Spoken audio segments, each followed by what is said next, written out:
Hello friends, नमस्कार। Welcome my YouTube channel dear education से मैं रीता यादव।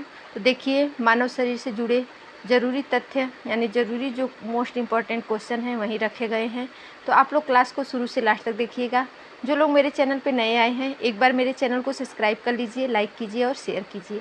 देखिए, पहला क्वेश्चन क्या है। तो क्लास शुरू होने से पहले आप लोग जो रेड कलर का सब्सक्राइब लिखा हुआ है टच कर लेते हैं, उसे सब्सक्राइब कर लेते हैं तो ब्लैक हो जाएगा। उसके बगल में जो बेल आइकन की बटन होती है उसको टच करिए और आल पे टच कर दीजिए। इससे जो भी नोटिफिकेशन रहेगा सबसे पहले आपके यहाँ पहुँचेगा। तो देखिए, पहला क्वेश्चन क्या है इसमें। लाल रक्त कण यानी रेड ब्लड सेल्स जो होता है का निर्माण होता है। तो लाल रक्त जो ब्लड का निर्माण कहाँ होता है, तो अस्थि मज्जा में होता है। कहाँ होता है? अस्थि मज्जा में होता है। नेक्स्ट क्वेश्चन देखिए, जो भी क्वेश्चन रखे गए हैं विज्ञान के क्वेश्चन रखे गए हैं।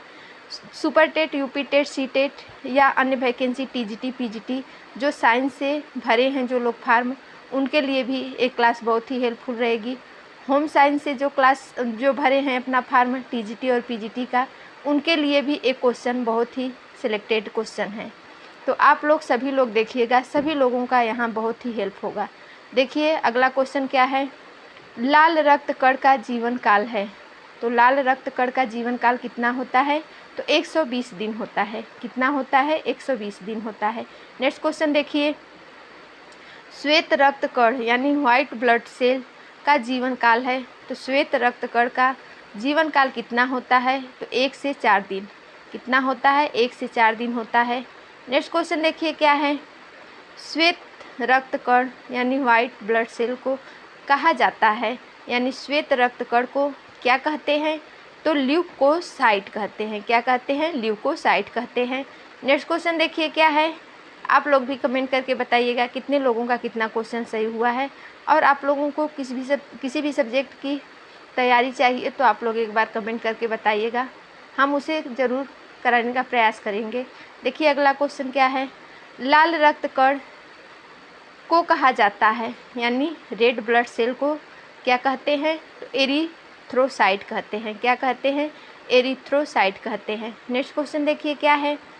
शरीर का ताप नियंत्रक होता है। तो शरीर का जो ताप का नियंत्रक कौन होता है? तो हाइपोथैलेमस ग्रंथि जो होती है वे शरीर के ताप को क्या करती है? नियंत्रित करती है।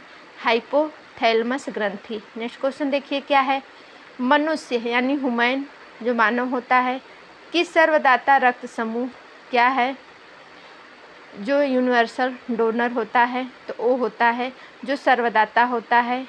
सर्वग्राही क्या होता है? ए बी जो होता है सर्वग्राही होता है। सर्वदाता और सर्वग्राही, ये जो सर्वदाता है सभी को हम अपना ब्लड दे सकते हैं। अगला क्वेश्चन देखिए क्या है।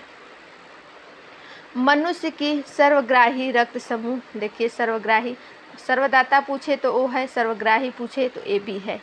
आप लोग ध्यान दीजिएगा। अगला क्वेश्चन देखिए क्या है। रक्तचाप यानी ब्लड प्रेशर जो होता है मापने का यंत्र कौन सा है, यानी कहा जाता है मापने के यंत्र को क्या कहते हैं? किसी रक्तचाप जो मापने का यंत्र होता है तो स्फिग्मोमैनोमीटर होता है। एक क्वेश्चन एग्जाम में बहुत बार पूछा गया है, आप लोग ध्यान दीजिएगा, बहुत ही ये स्टार लगा लीजिएगा, सिलेक्टेड क्वेश्चन है। रक्तचाप मापने की यंत्र को कहा जाता है, क्या कहते हैं? स्फिग्मोमैनोमीटर कहते हैं। नेक्स्ट क्वेश्चन देखिए क्या है। ब्लड बैंक यानी ब्लड बैंक कहलाता है, ब्लड बैंक क्या कहलाता है? प्लीहा कहलाता है। ब्लड बैंक क्या कहलाता है? प्लीहा कहलाता है। नेक्स्ट क्वेश्चन देखिए क्या है। भोजन का पाचन प्रारंभ होता है। तो भोजन का जो पाचन होता है कहाँ से प्रारंभ होता है? तो मुख से प्रारंभ होता है, जो भोजन का पाचन होता है। आप लोग किसी भी चैनल से अपनी तैयारी कर रहे हैं, आप लोग अपनी तैयारी कंटिन्यू रखिए। एक बार मेरे चैनल से जुड़ के आप लोग उसका रिवीजन कीजिए। जो भी क्वेश्चन रखते हैं एग्ज़ाम को ध्यान में रख के क्वेश्चन तैयार करते हैं, और उसके बाद कोई भी फालतू क्वेश्चन नहीं रहता है। जो भी क्वेश्चन रहता है बहुत ही सिलेक्टेड रहता है। तो आप लोग मेरे चैनल से जुड़ के अपनी तैयारी कीजिए। देखिए, अगला क्वेश्चन क्या है। पचे हुए भोजन का अवशोषण होता है। तो जो पचा हुआ भोजन होता है उसका अवशोषण कहाँ होता है? तो छोटी आंत में होता है। कहाँ होता है? छोटी आंत में होता है। अगला क्वेश्चन देखिए। पित्त स्रावित होता है। तो पित्त कहाँ स्रावित होता है? यकृत यानी लीवर द्वारा स्रावित होता है जो पित्त होता है। अगला क्वेश्चन देखिए क्या है। अगला क्वेश्चन देखिए, विटामिन ए जो संचित होता है, तो विटामिन ए कहाँ संचित होता है? यकृत में। देखिए विटामिन से भी क्वेश्चन पूछे जाते हैं। हर एग्जाम में आप लोगों को 1-2 क्वेश्चन विटामिन से देखने को मिलेंगे। विटामिन से क्वेश्चन ज़्यादातर विटामिन का रासायनिक नाम और विटामिन से होने वाला रोग, विटामिन की कमी से होने वाला रोग, 2 जगह से क्वेश्चन पूछा जाता है। तो एक विटामिन से जितने भी क्वेश्चन पूछे जाते हैं वो हमारी क्लास में हम करा दिए हैं। आप लोग मेरे यूट्यूब चैनल पे जाके सर्च करके देख सकते हैं। विटामिन से जो भी क्वेश्चन है वहाँ से आप लोगों का क्लियर हो जाएगा। देखिए अगला क्वेश्चन क्या है। शरीर की सबसे बड़ी ग्रंथि कौन सी होती है? तो शरीर की सबसे बड़ी ग्रंथि यकृत यानी लीवर होता है। क्या होता है? यकृत होता है शरीर की सबसे बड़ी ग्रंथि, जिसे कि हम लीवर कहते हैं। नेक्स्ट क्वेश्चन देखिए क्या है। अगला क्वेश्चन देखिए, अगला क्वेश्चन क्या है। रुक जाइए 1 मिनट।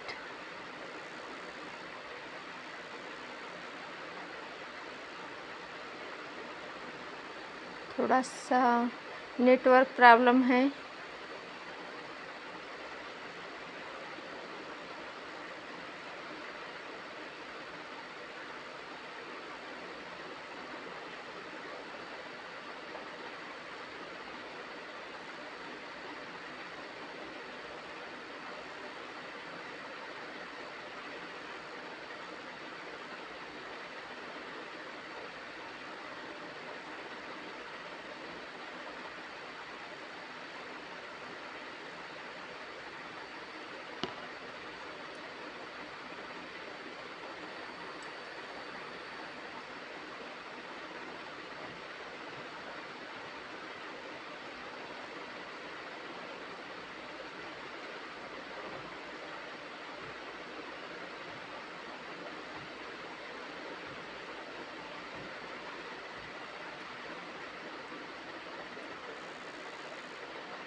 देखिए नेटवर्क से थोड़ा सा प्रॉब्लम है, तो आप लोग देखिए क्या है। सबसे छोटी ग्रंथि कौन सी होती है? तो सबसे छोटी ग्रंथि पिट्यूटरी ग्रंथि होती है। कौन सी होती है? पिट्यूटरी ग्रंथि होती है। अगला क्वेश्चन देखिए क्या है।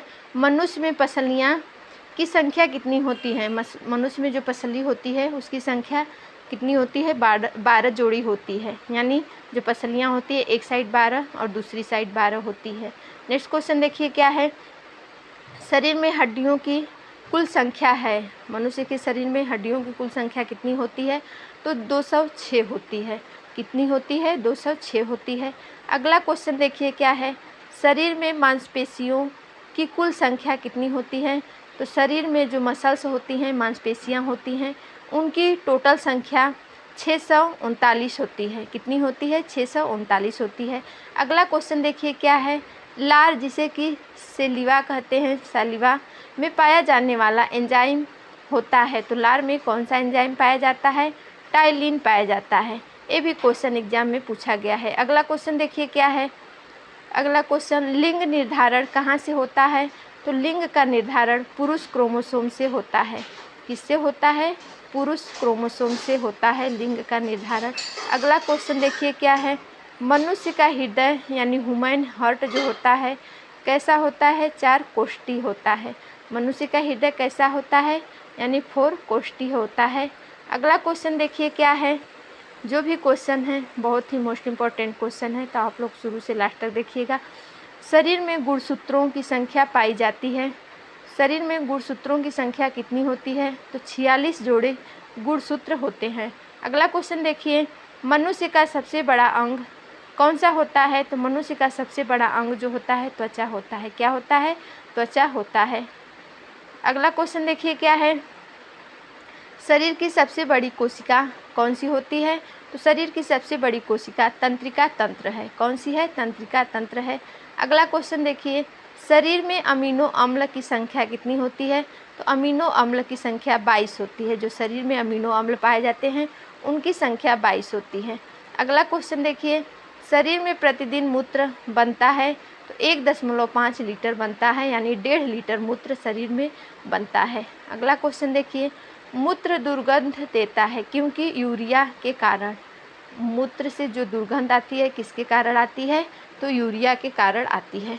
अगला क्वेश्चन देखिए क्या है।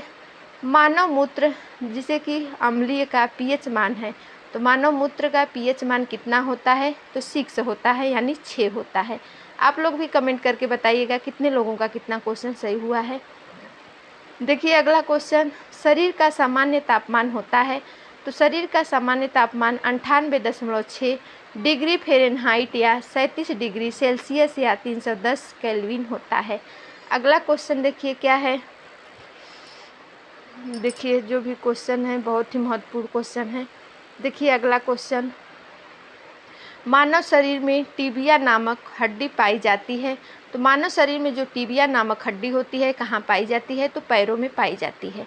कहाँ पाई जाती है? पैरों में पाई जाती है। अगला क्वेश्चन देखिए क्या है। दांतों और हड्डियों की संरचना के लिए आवश्यक तत्व है। तो दांत और हड्डियों की संरचना के लिए आवश्यक तत्व क्या है? तो कैल्शियम एवं फास्फोरस है। कौन सा है? कैल्शियम और फास्फोरस है। देखिए अगला क्वेश्चन, रुधिर को थक्का जमने में सहायक होता है। तो रुधिर को थक्का जमने में क्या सहायक होता है? तो प्लेटलेट्स जो होता है रुधिर को थक्का जमने में सहायक होता है। अगला क्वेश्चन देखिए क्या है। मस्तिष्क तथा सिर के अध्ययन से संबंधित है। तो मस्तिष्क और सिर के अध्ययन से फ्रेनोलॉजी संबंधित है। कौन संबंधित है? फ्रेनोलॉजी संबंधित है। 1 लाइनर क्वेश्चन रखे गए हैं, आप लोग ध्यान दीजिएगा। देखिए अगला क्वेश्चन, श्वसन के दौरान सर्वाधिक मात्रा में ली गई गैस होती है। तो श्वसन के दौरान सर्वाधिक मात्रा में कौन सी हम गैस लेते हैं? तो नाइट्रोजन गैस लेते हैं। अगला क्वेश्चन देखिए, जीवित जीवाश्म कौन होता है? तो जीवित जो जीवाश्म होता है साइकस होता है। कौन होता है? साइकस होता है। अगला क्वेश्चन, मिनीमानता रोग किसके कारण होता है? एक क्वेश्चन एग्जाम में पूछा गया है, स्टार लगा लीजिएगा। तो मिनी माता रोग जो होता है जल में मरकरी के प्रदूषण से होता है। किसके कारण होता है? जल में मरकरी के प्रदूषण के कारण होता है। अगला क्वेश्चन देखिए क्या है। देखिए क्लास बहुत लंबी हम नहीं लेंगे, जो क्वेश्चन अगर बच जाएगा तो हम कल की क्लास में करा देंगे, लेकिन आज जो कम से कम 10-15 मिनट की क्लास हम आप लोगों के ले रहे हैं। तो देखिए अगला क्वेश्चन, मानव त्वचा जो ह्यूमन स्किन होता है का अध्ययन करने वाली विज्ञान क्या कहलाती है? तो मानव त्वचा का अध्ययन करने वाला जो विज्ञान होता है उसे डर्मेटोलॉजी कहते हैं। क्या कहते हैं? डर्मेटोलॉजी कहते हैं। अगला क्वेश्चन देखिए क्या है। कीड़ों के अध्ययन करने वाली विज्ञान को कहा जाता है। तो कीड़ों का जो अध्ययन करने वाला विज्ञान होता है एंटोमोलॉजी कहते हैं। क्या कहते हैं? एंटोमोलॉजी कहते हैं। अगला क्वेश्चन देखिए क्या है। पित्त किस अंग के द्वारा पैदा किया जाता है? जो पित्त होता है वो यकृत यानी लीवर द्वारा पैदा किया जाता है। किसके द्वारा पैदा किया जाता है? लीवर द्वारा पैदा किया जाता है। अगला क्वेश्चन देखिए क्या है। मानव शरीर में रुधिर बैंक का कार्य कौन करता है? तो मानव शरीर में जो रुधिर बैंक का कार्य होता है तिल्ली यानी स्प्लीन करता है। कौन करता है? स्प्लीन करता है। अगला क्वेश्चन देखिए क्या है, शरीर में हीमोग्लोबिन का कार्य होता है। तो शरीर में हीमोग्लोबिन का कार्य क्या होता है, तो ऑक्सीजन का परिवहन करना होता है। शरीर में हीमोग्लोबिन का कार्य क्या होता है, तो ऑक्सीजन का परिवहन करना होता है। अगला क्वेश्चन देखिए, हीमोग्लोबिन में क्या होता है, तो हीमोग्लोबिन में लोहा पाया जाता है। क्या होता है, लोहा होता है। अगला क्वेश्चन देखिए, मानव शरीर में खून किसके उपस्थिति के कारण नहीं जमता है, तो हीपेरिन जो होता है इसकी जब उपस्थिति रहती है मानव के शरीर में तो जो खून होता है वे नहीं जमता है। देखिए और अगला क्वेश्चन, क्लास तो लंबी हो रही है लेकिन बस इतना ही है तो करा दे रहे हैं।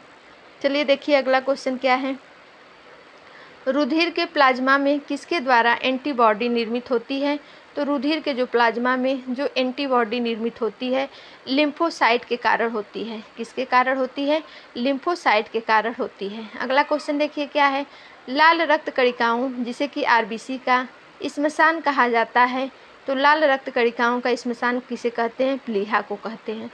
लाल रक्त कणिकाओं का श्मशान प्लीहा को कहते हैं। अगला क्वेश्चन, क्रेब्स चक्र में किसका संश्लेषण होता है, तो क्रेब्स चक्र में पाइरूविक जो होता है पाइरूविक अम्ल का संश्लेषण होता है। अगला क्वेश्चन देखिए, जो लोग मेरे चैनल पे नए आए हैं तो क्लास अब एंड होने वाली है, इससे पहले आप लोग सब्सक्राइब कर लीजिए, लाइक कीजिए और शेयर कीजिए। देखिए अगला क्वेश्चन, मानव शरीर में यूरिया का निर्माण कहाँ होता है, तो मानव शरीर में जो यूरिया का निर्माण होता है यकृत में होता है, जिसे कि लीवर कहते हैं। नेक्स्ट क्वेश्चन देखिए, रक्त की अशुद्धियाँ किस अंग में जाकर छनती हैं, जो रक्त अशुद्ध होता है वह वृक्क में जाकर छनता है। अगला क्वेश्चन, श्वसन की क्रिया कहाँ संपन्न होती है, तो जो श्वसन की क्रिया होती है माइटोकॉन्ड्रिया में संपन्न होती है। कहाँ संपन्न होती है, माइटोकॉन्ड्रिया में संपन्न होती है। देखिए जीव विज्ञान से एक क्वेश्चन रखा गया था, बहुत ही सिलेक्टेड क्वेश्चन था, सभी एग्जाम को ध्यान में रख के एक क्लास आप लोगों को प्रोवाइड की जाती है, तो आप लोग क्लास को शुरू से लास्ट तक देखिए। जो लोग मेरे चैनल पे नए आए हैं एक बार मेरे चैनल को सब्सक्राइब कर लीजिए, लाइक कीजिए और शेयर कीजिए। चलिए आज के क्लास में इतना ही, नेक्स्ट क्लास में मिलते हैं, तब तक के लिए नमस्कार, बाय। आप लोग जहाँ रहिए अच्छे रहिए, टेक केयर।